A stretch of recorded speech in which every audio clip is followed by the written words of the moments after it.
Welcome and welcome back to Watch How Pod. Dang, that sound like. Why did I sound like that? I sounded a little too excited. It was giving announcer voice. It was giving too much.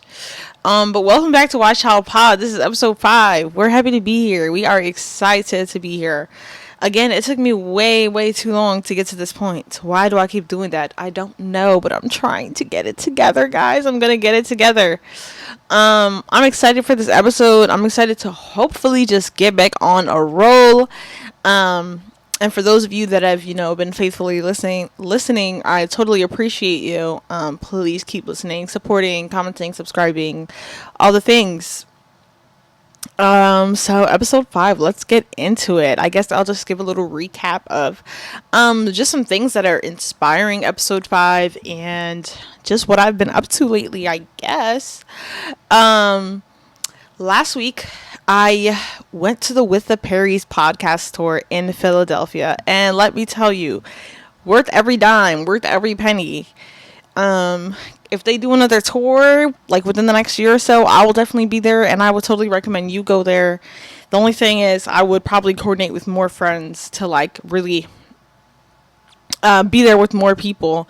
But it was great. I was posting on my Instagram about like, I think when they first announced, and they did like a private first announcement, which is how I got VIP, because they did like a mini launch in your email first, and then they posted it to everybody.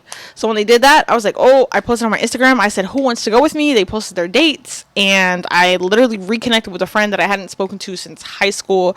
And even in high school, like, we barely talked in high school. So it was cool to just do it like that. Like, just go with whoever and have a good time. And I even met another girl who went there on her own. Like, shout out to the people who went there and was like, I'm going by myself. I'm not missing this, because it was totally worth it, and it was a great time. I think the only thing that I would like, that I was jealous of, was like the next day she was in New York, and that's when she announced she was releasing music, that she was going to release her new song. She was there with Lecrae. It looked like Megan Ashley was there. Like, everybody was there. So I was just like, maybe I should have been in New York, but Philly is close to me, so it was in Philly, and it was a great time. So I figured I could just talk a little bit about my experience there, and just like, some of the things that they touched on and how that's inspiring this episode. I don't want to say I'm stealing their content. I don't want to, I don't want y'all to think that like I'm stealing their topic, but I think that it is a strong topic and it's a great thing to touch on, so hopefully you guys can get something from it. So last week when I attended, like I said, I got VIP, so we got there a little bit early. The like general admission started at 7 p.m. VIP started at like 4 p.m. So if you were working that day, you needed to, I'm telling you, I'm just going to say I didn't work that day. I made sure to get there like pretty early. Like, I thought I was leaving late, and I made it before they let people in, so it was great. They had a Q&A for us. It was about 50-ish people. Didn't really seem like 50, but it was a few people. And at first people were shy with the questions. I feel like everybody was kind of like shy. Like, it was like awkward. Like, they just came out and we were like, oh, hey. And and so, a few people lined up for questions. I think one guy was just talking about, he was asking about like kind of what Preston Perry thinks about the importance of men in the church. And I thought that was pretty good. That's always a good topic of conversation, because they touch on like how men don't really have their place in the church, and how the church tends to be a very feminine place.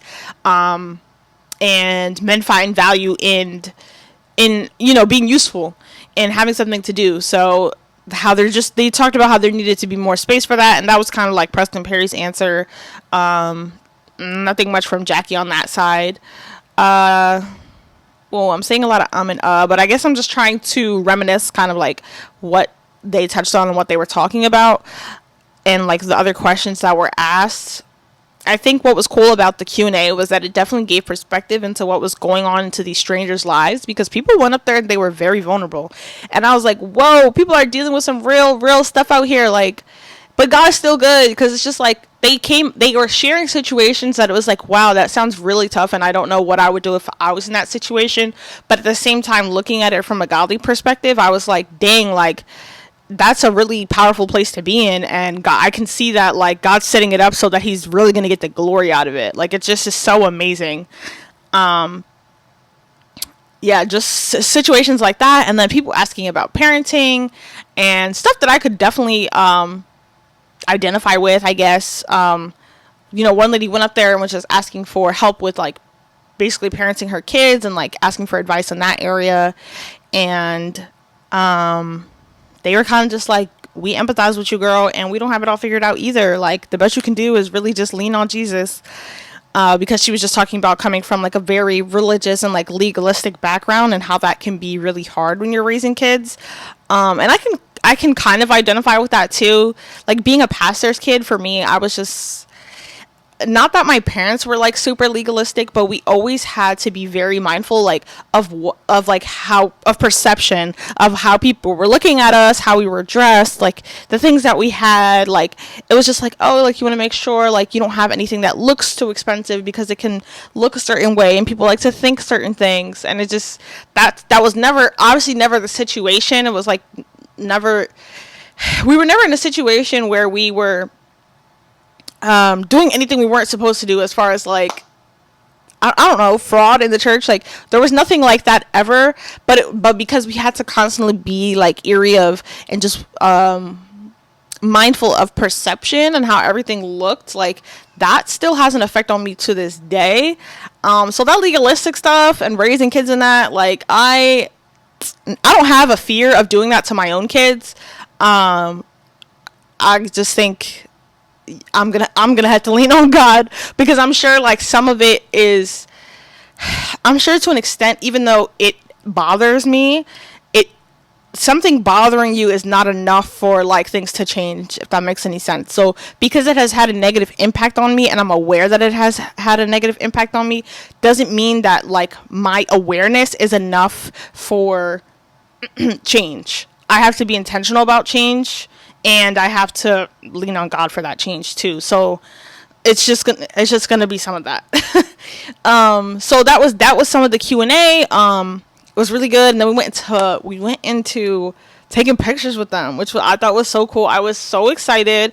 I don't know how old their podcast is, but I discovered Jackie Hill Perry probably like sophomore year of college. So this is like 2018, and we're in 2024 now. So you figure I was like 19, 20 when I discovered her online, and I'm 25 now. So I've been listening for a few years now, and I just remember discovering her online and just being so like, I guess, impacted by her words and just the way she uses words, and just by her biblical literacy as well. Like it just is very inspiring, and it's always nice to like find a woman in ministry to look up to.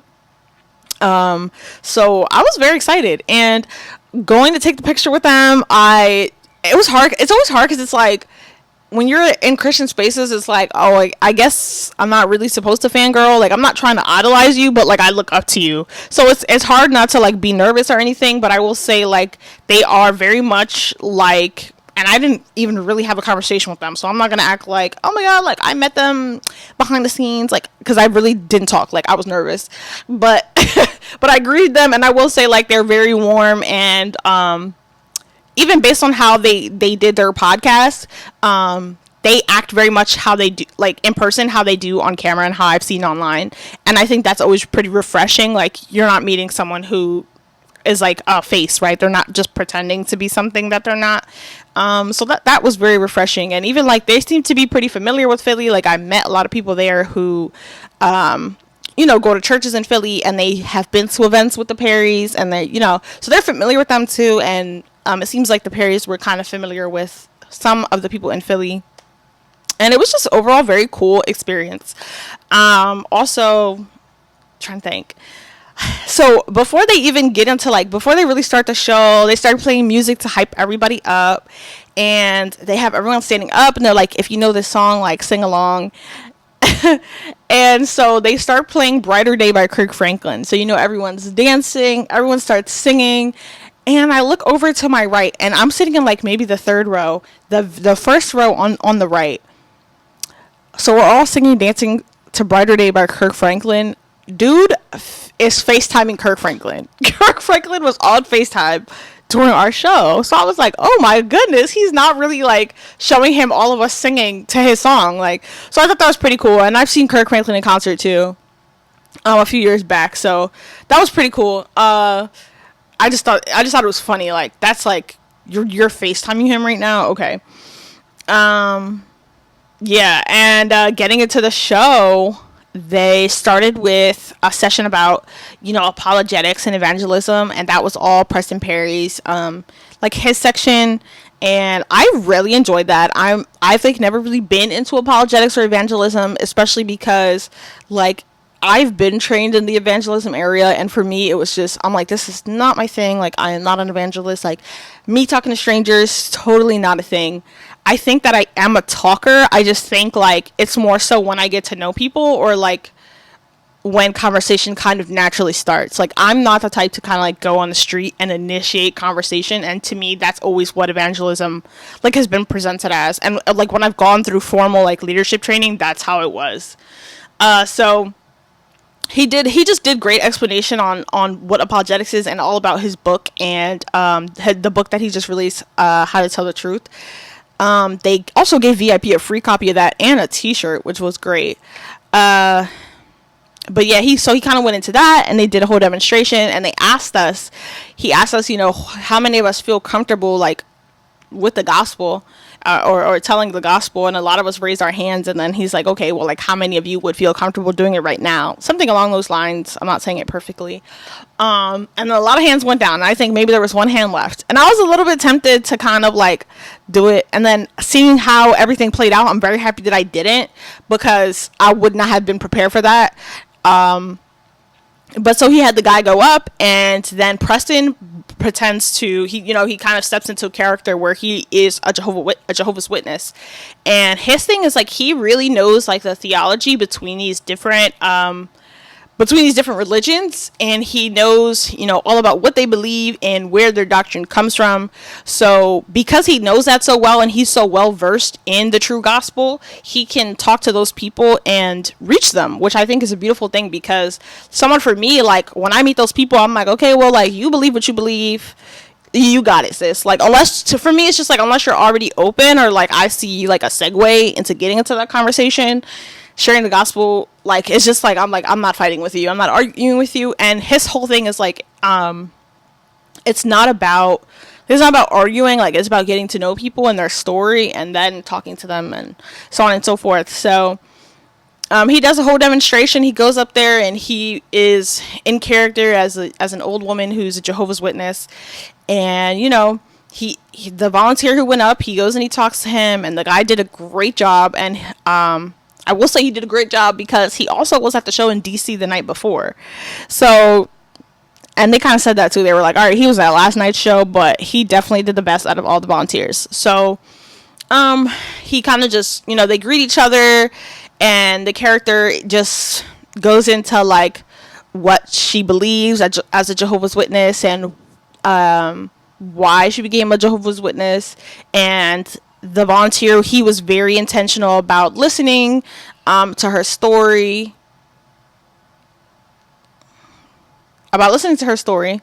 He was very intentional about listening to her story, so that he kind of had like a segue into really talking to her, because a lot of people, they're sharing their stories, and they do want to be heard. Like, a lot of people, they share what they believe, and somewhere along that is like where they share kind of like pain that they've experienced, or what led them to what they believe. So in this character story, it was kind of like, yeah, like I was in a Baptist church growing up, but they were so dang religious, like they were so judgmental, and they were so mean to me. So I never wanted to go back to that. And, then I found the Jehovah's Witnesses, and they were so good to me, and blah, blah, blah, blah, blah. And then really it's so interesting, because as I'm saying it, like, you really just see, like, people really do have a need for community. And a lot of it is, a lot of people get turned off. Unfortunately, they get turned off to God because of things that they've experienced with people, which is a shame. but it happens, right? So I don't want to ramble. But yeah, so it was a great presentation, and I don't know if I fully described it well, but it was funny, it was entertaining, but it was also very informative. And I think it was really encouraging for me as far as like the evangelical side of it, or evangelism side of it rather. It was encouraging because it was like, oh, like when you break it down like that, it's like, oh, okay, that's something I can do. And it makes you want to learn more. It makes you want to learn more about, like, okay, what do these other religions actually believe? Like, these people who also claim to be Christian, but have their theology wrong, like, what do they actually believe? So I think what's your appetite for more and learning more in that area, so that when, like, those things are presented to you, you can handle them, like, with grace.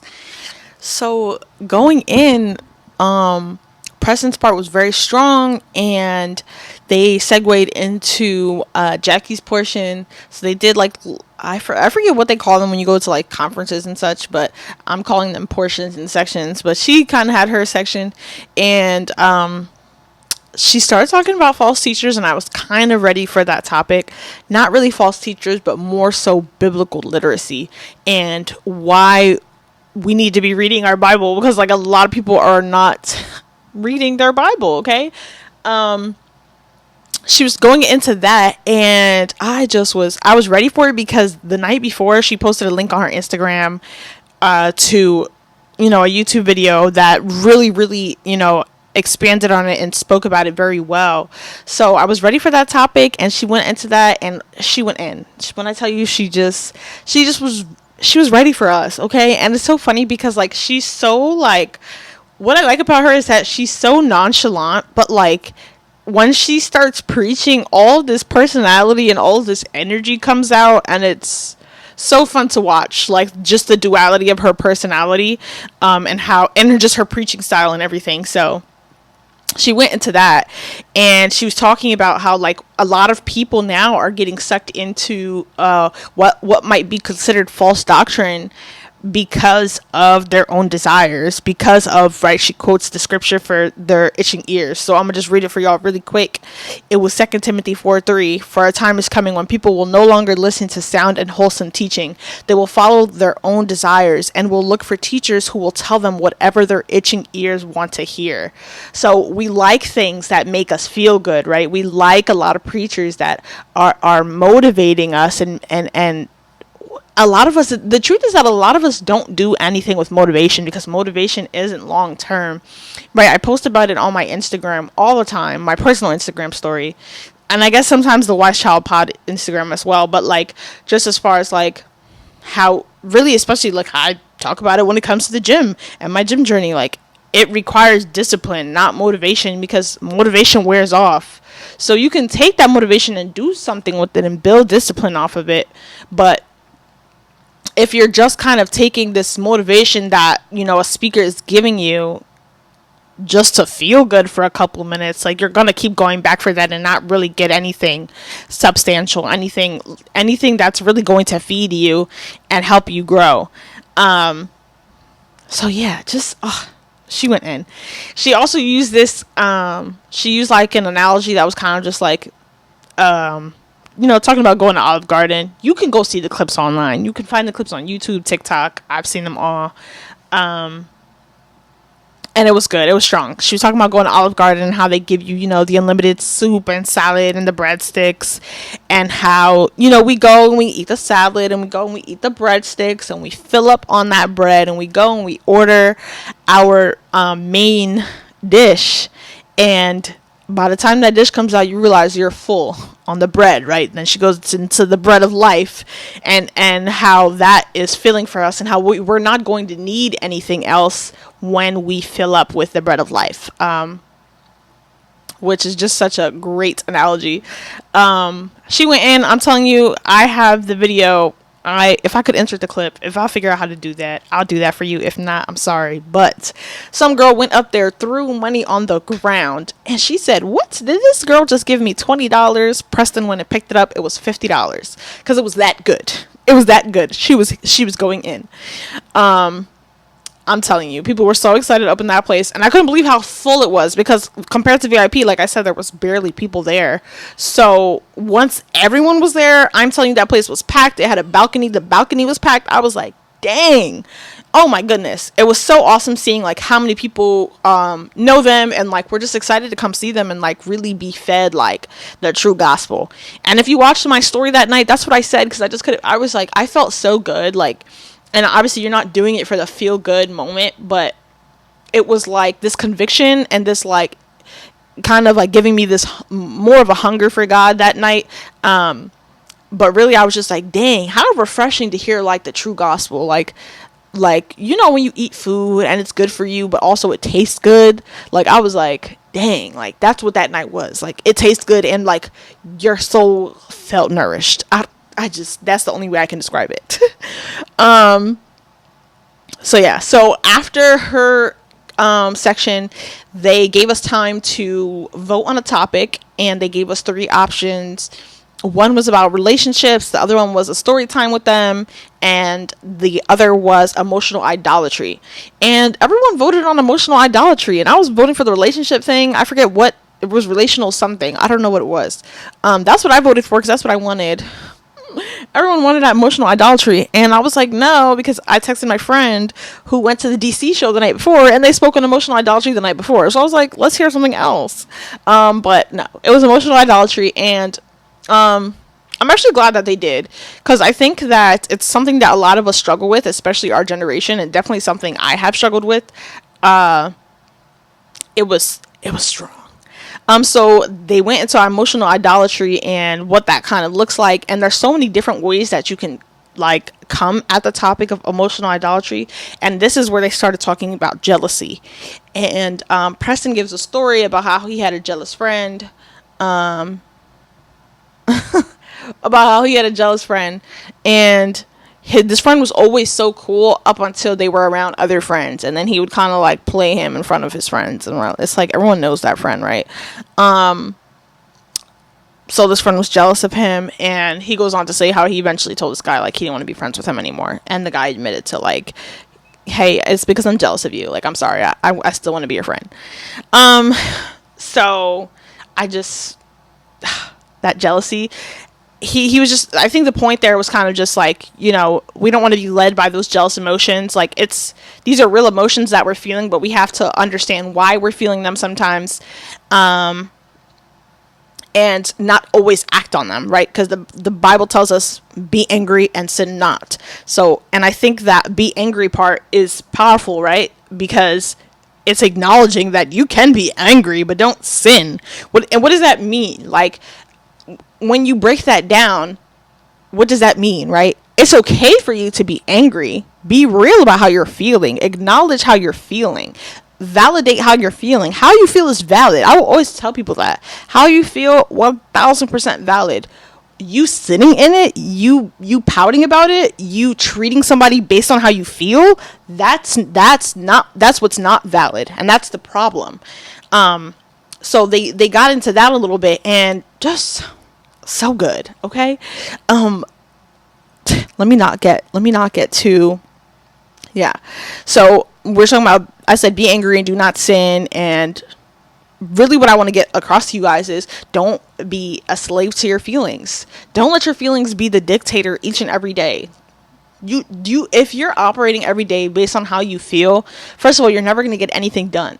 And I think that that's something that I always kind of touch on in every episode, because I know that as a people, like, generally, we have goals that we want to reach. We have things that we want to do. Just things that we want to do, right? I don't know. We have tons of goals: spiritual, physical, mental, whatever. You have something that you want to do, and if you're going every day based on, well, I'm not motivated today, well, I don't feel like it today, then that's your problem, because you're going based on how you feel, and we can't be a slave to our emotions. And when I tell you, this is how you know I'm talking to you like I'm sitting in here with one of my friends. Any one of my friends could tell you, like, I'll say like, that's crazy. It's just how I talk. Anyway, recently I found like one of my old prayer journals, and when I was really digging into my relationship with God, like when I was really getting serious about my relationship with God, which was probably around the time I said I discovered Jackie Hill Perry, was like sophomore year of college. I was reading those like journal entries, and my God, do they really expose like where I was and where I kind of can continue to struggle sometimes. Is like I was reading them and I was saying things to God like, God, I really want to be close to you. I really want to grow, but please don't take this away. But please don't take away this dream that I have. Please don't take away this plan that I have. And it's so funny because now looking back, a lot of those plans that I had they have not happened. That I'm not in those things that I necessarily planned. And it's because I had to die to my plans, die to some of my dreams, die to some of my desires. Like, yes, God's going to give you a lot of what you want. He's a good father, and he gives us good gifts, right? If we are human and we are wicked and we give good gifts, how much more our good father, right? But a lot of this is difficult because it's constantly dying to ourselves. And it's so funny because I look on TikTok and I see people who kind of like criticize the Christian faith and criticize lots of preachers, and I'm like, dang, like that's so, like, it's heartbreaking and it's discouraging. And I see it and I can see myself getting caught up on it and swiping and getting caught up on it. And then I'm like, wait, like I had to stop, and I was like, wait. Like I'm thinking of the TikTok that goes, wait. Okay. Anyway, I had to think to myself, wait, these people don't have the same standard. They don't hold themselves to the same biblical standard that I'm holding myself to. They don't even have necessarily the same beliefs that I have, right? They don't believe in God, and they don't claim to submit to God the same way that I claim to submit to God, right? So why am I discouraged when I hear them slander, certain Christian leaders or Christian speakers? Why am I discouraged when I hear them slander things that I believe? Of course you're going to slander it. Of course it doesn't make sense to you, because a lot of our culture is teaching you to how you feel is your God. Why? Because we make ourselves gods. We make lovers of ourselves. And this is exactly what they were touching on that night, and this is why I'm talking about it tonight, because I was like, dang, that's powerful. Like, we are lovers of ourselves. Literally, think about the self-love movement. And I've talked about it before. I'm like, self-love is a beautiful thing when you do it in the healthy context, but not when it's forget everybody and it's just me and I'm just worried about me. Like literally I cannot do that. There's no way I can do that. Now I can prioritize my spiritual health, my mental health. I can prioritize my relationship with God, and I can prioritize my physical health and my mental health so that I can take care of everyone else very well, right? Because if I take care of me first, then sure, I can take care of everyone else. I can take care of my husband. I can take care of my kids. I can be there for my friends. I can pour into others what I have. I can't pour into others what I don't have, obviously. So I'm gonna only take so much from the culture that applies to me, right? I'm learning about self-love in a way, but not in a way that is only self-serving. And that's where we go wrong, is just, it's self-love for the sake of just F everyone, forget everyone. Like, no. So yeah, and then I think the other scripture I was going to quote was, the heart is deceitful above all things. And then it says, I didn't even see this part until today. I know this scripture, but it's just hitting today. And it says, the heart is deceitful above all things and beyond cure. Who can understand it? What does that mean? And beyond cure. It can't be cured. But what we can do is we can continue submitting it to God, and we can continue giving our feelings to God, because we feel a lot of confusing things. We feel a lot of like angry feelings and just confusing feelings, and that's okay. And I'll always tell people, you have a right to feel how you feel. What you don't have a right to do is stay in that feeling and bask in that feeling and make an identity out of that feeling. Okay, you don't have that right because you claim to be a child of God. So what you do is you submit those feelings to God, and then you keep it pushing. So like when I talk about going back into my journal entries, I think, dang, I This flesh does not want to die. It doesn't want to die for nothing. Nothing. Okay, it's continuously self-seeking, self-serving. It's, yeah, God, I want you, but I want to do my thing. And when you're really walking this relationship with God out, that's not going to work. It's not going to cut it. You can't have both. So I see those journal entries and I think, dang. And that's still something I struggle with sometimes. Like, dang, God, why can't it be my way? Why can't we do my plan? And it's because God has a greater plan. Because at the end of the day, the point is not, I can't look back at what I've done or where I am and say, it's because of something I did. It's because of me doing A, B, C. No. I'm going to be able to look back and say, nah, that was only God. When I look back at my child making it out of the hospital, at me being in the hospital for a month. I was in the hospital for a month. I was hospitalized for a month. Pregnant, I made it to about 7 months pregnant. And had to deliver my child early via C-section. She was in the NICU for 69 days. I can't look at that and say that, oh man, I was so strong, because I wasn't.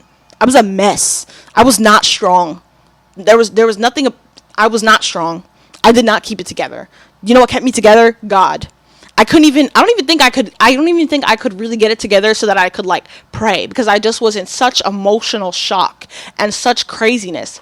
And I was like, I don't even know why I'm going into it, but I'm just saying, like, there's nothing in that. Like, I look back at that situation and only God can get the glory.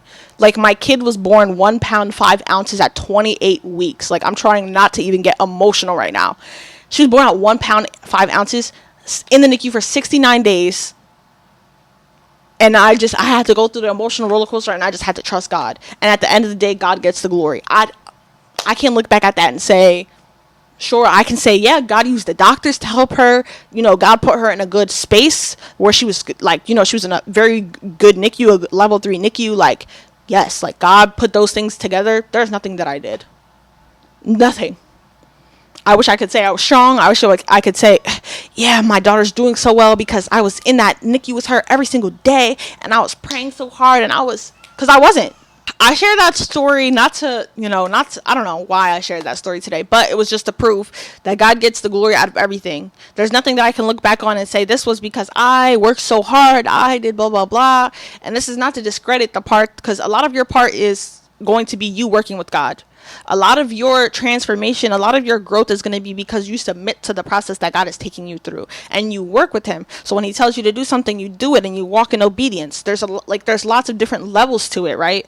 But at the end of the day, you're going to be able to look back and say, okay, like I said, it's not to discredit the part that you played, but it's so that at the end of the day, God gets the glory.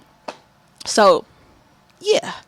So this has been episode 5. Thank you so much for listening. Please tune in for episode 6. It'll be coming soon. Thanks for listening to Wise Child Pod, and bye.